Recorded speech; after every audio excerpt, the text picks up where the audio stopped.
Ethereum adalah teknologi kuno, Ethereum sudah ketinggalan zaman dan sangat lambat. Orang-orang mau pakai Ethereum tapi nggak bisa. Mereka mau partisipasi dalam trading kripto, mencetak, membeli, dan jual beli NFT. Orang mau pakai DeFi, dan orang mau main game blockchain. Tapi banyak orang nggak bisa karena biaya gasnya Ethereum luar biasa mahal dan tidak mereda. Hari demi hari, bulan demi bulan, biaya gas naik terus. Terus kita harus ngapain dong? Kita harus gimana?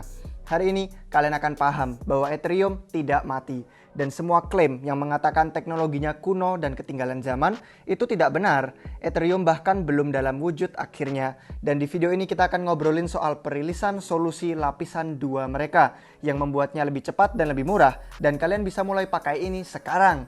Oke, let's go!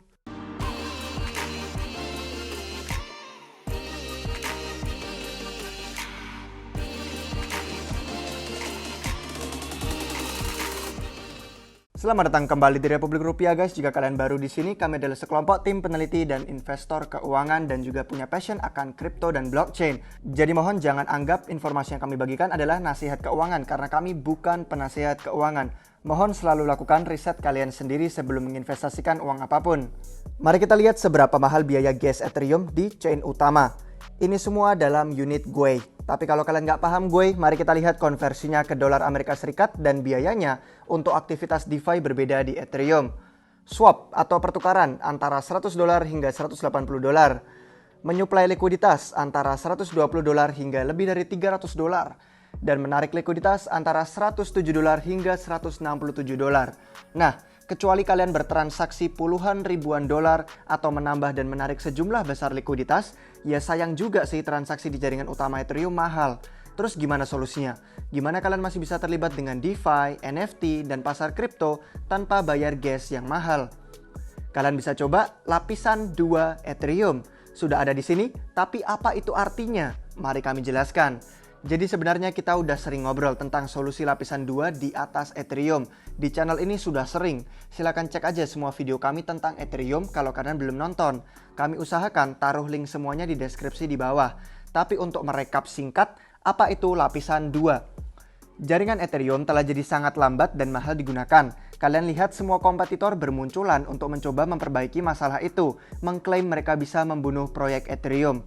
Tapi yang orang-orang itu nggak tahu, Ethereum bisa dibuat jauh lebih cepat dan lebih terjangkau sekarang. Tanpa perlu harus nunggu Ethereum 2.0 yang penuh. Semua orang mikir itu yang harus kita tunggu saat ini. Ethereum 2.0 harus meluncur penuh biar Ethereum bisa jadi lebih cepat dan bisa lebih murah digunakan. Nggak benar. Perbaikan paling signifikan untuk masalah biaya gas yang mahal itu tidak terjadi di chain Ethereum dasar yang lapisan 1, tapi akan terjadi di luar lapisan 1, yang mana kita sebut salah satunya lapisan 2, yaitu ada di atasnya Ethereum bernama teknologi Rollups.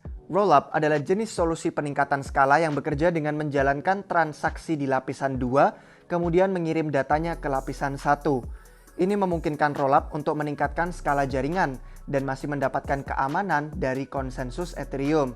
Dengan ini jadi bisa memproses lebih banyak transaksi secara total karena hanya data transaksi yang di roll up atau digulung yang akan masuk ke blok Ethereum. Jadi inti seluruh prosesnya tuh gini, eksekusi transaksi di lapisan 2, ambil datanya dan dikompres, terus gulung jadi satu kelompok dan dikirim ke chain utama Ethereum di lapisan 1. Itulah kenapa namanya rollup, yaitu teknologi seperti di rollup lah, digulung gitu kan. Rollup ini dibangun di atas Ethereum. Itulah kenapa namanya solusi lapisan 2. Artinya, chain utama Ethereum yang lapisan 1 hanya menyelesaikan tahap akhir. Smart contract dan aplikasi desentral atau dApps itu akan dibangun di rollups dan Ethereum hanya akan menyelesaikan transaksinya. Apa aja beberapa contoh rollups yang tersedia? Hari ini kami hanya akan sebutkan 3, Arbitrum, Optimism, dan Stockware. Arbitrum sudah menerapkan versi mereka ke jaringan utama dan sudah mulai memasukkan proyek berbeda ke dalam ekosistem. Mereka memutuskan untuk kasih waktu ke semua protokol yang mau meluncur di rollup mereka dan setelah periode waktunya selesai, maka gerbang akan dibuka lebar bagi semua pengguna sekaligus.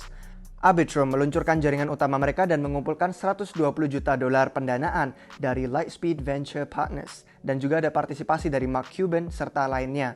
Beberapa proyek yang paling terkenal yang meluncur di Arbitrum adalah Uniswap, Sushi, Banker, Augur, Chainlink, Aave, dan banyak lagi. Arbitrum juga belakangan mengumumkan kemitraan dengan Reddit. Mereka akan berfokus meningkatkan skala sistem hadiah Reddit. Peluncuran jaringan utama Arbitrum ini berarti orang publik bisa berinteraksi dengan aplikasi di atas Arbitrum yang sekarang yang ada di atasnya Ethereum dengan kecepatan lebih dan biaya terjangkau. Itulah kenapa ini bagus. Pengguna bisa pakai aplikasi Ethereum dan pengembang bisa membuat aplikasi mereka di sana juga. Arbitrum adalah solusi lapisan 2 yang berjanji menangani lebih banyak transaksi di Ethereum dengan lebih sedikit biaya. Seperti kami jelaskan barusan, bayangkan teknologi roll-up-nya Arbitrum ini seperti surat gulungan yang menjalankan semua aplikasi Ethereum. Kemudian secara berkala mereka dimasukkan ke dalam kelompok, dikompres, digulung bersama untuk dikirim jadi satu ke chain utama Ethereum. Ini membantu pekerjaan Ethereum lebih mudah, membuatnya lebih cepat dan lebih murah. Contoh lapisan kedua lain adalah Optimism. Ini adalah yang sudah meluncur sebagian dengan sejumlah mitra untuk memastikan teknologinya bekerja sesuai ekspektasi sebelum mereka meluncur penuh. Mereka sudah bekerja dengan proyek lain seperti Uniswap versi 3, ada Synthetix, ada Quenta, ada 1inch, dan juga beberapa aplikasi lain. Optimism juga bermitra dengan MakerDAO untuk membangun jembatan DAI Optimism dan memungkinkan penarikan DAI serta token lain yang cepat kembali ke lapisan 1. Contoh ketiga yang kami berikan hari ini adalah Starkware. Ini adalah teknologi roll-up juga yang sama, tapi sudah sangat ekstensif digunakan oleh proyek seperti Diversify, Immutable X, dan DYDX. Starkware memiliki beberapa perbandingan nih, perbedaannya dibandingkan dengan Arbitrum dan Optimism. Tapi mungkin kita perlu bahas itu di lain video ya. Jadi itu hanya 3 contoh, ada beberapa opsi lain sebenarnya yang belum kami sebutkan seperti Loopring, Hermes, dan banyak lagi. Beritahu kami kalau kalian mau kami ulas lebih lanjut tentang itu di episode lainnya. Tapi yang terpenting, alasan terbesar kita lihat semangat untuk peluncuran lapisan 2 ini dan kenapa mereka sangat cepat diadopsi adalah karena kalian tidak harus membuat perubahan kode ke aplikasi Ethereum untuk dipindah ke sana. Tidak ada perubahan kode besar untuk bisa melabuhkan aplikasi ke lapisan 2 yang barusan kami sebut. Jadi kalian bisa memindahkan aplikasi sangat cepat, developer tidak harus nulis ulang kode dari awal, yang mana bagus, membuatnya lebih mudah, cepat, dan murah untuk digunakan orang-orang. Jadi mungkin kita akan lihat nih, banyak aplikasi yang berpindah ke lapisan 2 ada banyak, semacam kembang api yang meledak dalam jangka pendek dan menengah. Nah, misalkan kalian penasaran mau lihat aktivitas Arbitrum, ada Arbiscan. Ini ya kayak Etherscan, yaitu Explorer block untuk Ethereum. Kalian bisa pakai Arbiscan untuk melihat aktivitas yang terjadi dan diselesaikan di Arbitrum. Dan kalian bisa lihat transaksi serta blok dalam waktu nyata. Dan ini semua ramah pengguna tampilannya kayak Etherscan. Sekarang kalian paham teknologi rollups. Mungkin kalian bertanya, apa bedanya dengan teknologi Polygon Matic? Mari kita klarifikasi. Ada lapisan 2 dan ada sidechain. Arbitrum, Optimism, Starkware adalah lapisan 2 dan Polygon adalah sidechain. Jadi Arbitrum tinggal di atas Ethereum sebagai lapisan 2. Tapi Polygon tidak tinggal di atas Ethereum.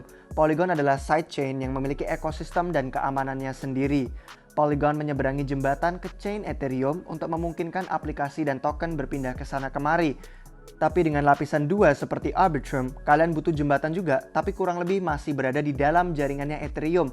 Masih diamankan oleh sistem keamanan dan desentralisasi Ethereum yang bagus.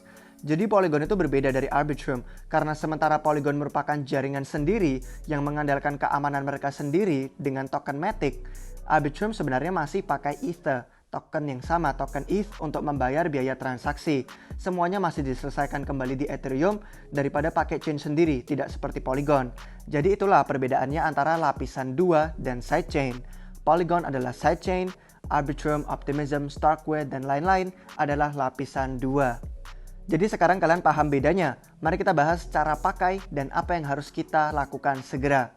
Protokol pertukaran dan likuiditas, Balancer, itu mengumumkan bahwa mereka sudah live di hari pertama. Cara ganti ke Arbitrum di Balancer itu semudah mengeklik jaringan di ujung kiri atas dan pilih Arbitrum. Selain Balancer, kalian bisa coba pergi dan gunakan Uniswap juga. Berapa banyak biaya gasnya? Nah, kami ada di Uniswap sekarang, di jaringan utama Optimism. Kita lihat coba konversi sisa DAI menjadi ETH. Seperti kalian lihat dari biaya gas MetaMask ini 0,001955 Ether. Mari kita konfirmasi dan coba lihat seberapa cepat transaksinya. Selesai dalam hitungan detik, bukan hitungan menit atau jam di jaringan utama Ethereum. Jadi biaya ETH yang tadi 0,001955 ini dikonversi menjadi hanya lebih dari $6,32. Ini jauh lebih baik daripada $100 di jaringan utama Ethereum. Meskipun memang belum semurah menggunakan BSC atau Polygon karena masih baru. Tapi ya kalian bisa lihat bahwa Ethereum memperbaiki isu skalabilitas mereka dan sangat banyak orang yang udah pakai Ethereum makin lebih banyak punya insentif. Sekarang kami rasa akan ada banyak insentif nih untuk lapisan 2. Apa saja itu contohnya? Kita udah lihat ini dimulai dengan jaringan seperti Avalanche dan Phantom, di mana mereka punya insentif penambangan likuiditas untuk menarik orang-orang baru ke jaringan mereka. Kemungkinan kita akan lihat hal sama terjadi untuk Arbitrum dan juga mungkin untuk Optimism dan proyek lapisan 2 lain yang akan muncul nantinya. Kita akan lihat aplikasi berpindah ke sana dan mungkin menawarkan beberapa insentif untuk memindahkan likuiditas dari lapisan 1 ke lapisan 2. Logis sih dan masuk akal bahwa aplikasi dan protokol DeFi bakal ingin kalian datang menggunakan mereka di lapisan 2. Waktu transaksi yang lama sudah ketinggalan dan biaya yang rendah akan menarik pengguna untuk berdatangan. Jadi akan ada kompetisi di lanskap lapisan 2 ini. Kompetisi besar antara aplikasi desentral atau dApps. Sebuah dApp pasti mau kalian menggunakan aplikasi mereka, bukan malah menggunakan aplikasi pesaing. Lalu apa yang banyak dari dApps ini akan lakukan untuk menarik pengguna? Insentif dengan token gratis. Akan ada banyak program penambangan likuiditas meluncur ke lapisan 2 ini. Peluang yield farming akan jadi sangat banyak dan luas dengan persentase APY yang tinggi. Jadi bersiap-siaplah dan kumpulkan alat farming kalian. Akan ada banyak sekali peluang subur sangat segera tersedia. Kita mungkin bakal melihat adopsi besar teknologi lapisan 2 ini di tahun 2021 dan ke depannya. Kenapa? Salah satu alasannya adalah alasan yang selalu memberi Ethereum nilai, yaitu network effect. Artinya semakin banyak aplikasi yang kompatibel satu sama lain, semakin mudah orang tinggal di satu jaringan Ethereum tanpa harus berubah-ubah ke proyek blockchain lain. Jadinya lebih berhargalah jaringan Ethereum tersebut. Kalian bisa lihat sekarang bahwa tidak benar mengatakan Ethereum itu mati, kuno, dan ketinggalan zaman. Ethereum belum dalam bentuk penuhnya, dan ada banyak pengembangan yang terjadi di balik layar lebih daripada yang kalian sadari. Dominasi semua aplikasi terkenal di alam kripto lagi pula masih berupa DeFi, NFT, dan game blockchain. Itu pun semua masih ada di Ethereum dominasinya. Mayoritas pengembang dan pengguna dApps ada di Ethereum, dan semakin cepat serta murahnya Ethereum akan membuat orang lebih susah untuk meninggalkan ekosistem yang sudah berjalan baik ini, yang sudah sangat aman dan desentral ini. Kesimpulan dan masa depan. Dalam hal perbaikan skala, Rollup seharusnya mampu meningkatkan skala Ethereum dari sekitar 15-45 transaksi per detik tergantung jenis transaksinya, hingga bisa menjadi sebanyak 1.000 hingga 4.000 transaksi per detik. Bahkan masih mungkin untuk memproses lebih banyak transaksi per detik dengan menawarkan ruang lebih bagi kelompok rollup yang dikirim ke lapisan 1. Inilah juga kenapa Ethereum 2.0 bisa menciptakan suatu sinergi bagus dan besar dengan rollups, karena mereka meningkatkan ruang ketersediaan data dengan banyak shards. Kalau belum tahu shards ini adalah teknologi lain yang sedang dikerjakan untuk Ethereum 2.0.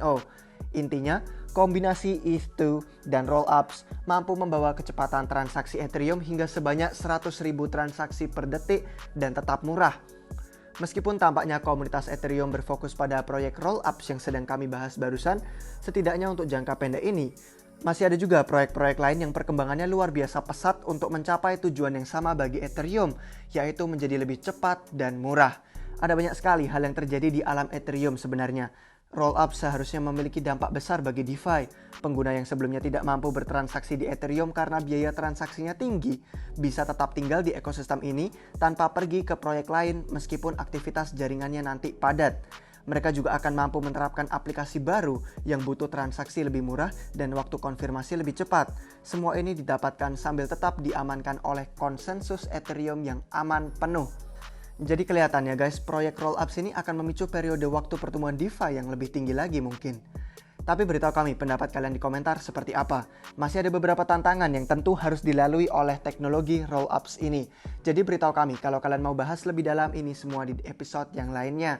Teknologi peningkatan lapisan kedua pun masih banyak jenisnya. Ada plasma, ada channels, dan lain sebagainya, tidak hanya rollups. Jadi jangan lupa untuk like video ini dan subscribe ke channel kami, biar kalian gak pernah ketinggalan informasi terbaru dari channel edukasi kripto dan blockchain terbaik di Indonesia. Follow kami di semua akun media sosial dan bergabunglah ke diskusi kami di server Discord Republik Rupiah. Ada opsi keanggotaan berbayar juga, di mana kalian bisa mendapatkan informasi berharga setiap harinya dan ngobrol langsung dengan tim inti kami di Republik Rupiah. Semua link akan ada disediakan oleh kami semua di deskripsi di bawah. Terima kasih sudah menonton sampai akhir guys, sampai jumpa kalian semua lagi di waktu yang berikutnya. Cheers!